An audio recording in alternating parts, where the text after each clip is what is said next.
Hello everyone, welcome back to the my mini ব্লগসিস। আমি তুহিনা। আজকে ব্রেকফাস্ট রেসিপি মানে মর্নিং জুস। এখানে নিয়েছি গাজর, বিট, আমলকি, আদা আর তার সঙ্গে এক চিমটে কাঁচা হলুদ। এখানে সবকটা ভালো করে ছাড়িয়ে গরম জলে ভালো করে ধুয়ে নিয়েছি, ছোট করে পিসও করে নিয়েছি। দিয়ে দিলাম মিক্সার গ্রাইন্ডে, নর্মাল ওয়াটার দিয়ে বেশ ভালো করে পিষে নিলাম। তার যে জুসটা সেটা ছাঁকনির সাহায্যে বার করে নেব। বাকি যেগুলো আছে সেগুলো কিন্তু ফেলবো না, এটা কিন্তু পরে অ্যাপ্লাই হবে।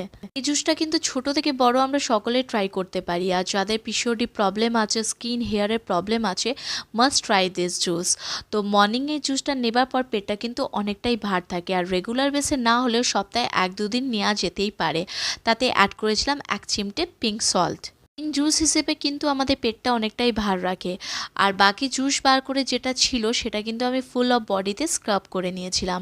হ্যাঁ, ফেসে অ্যাপ্লাই করলে হবে না যেহেতু আদা দিয়ে আছে। আসি তাহলে, দেখা হচ্ছে নতুন একটা ব্রেকফাস্ট রেসিপি নিয়ে।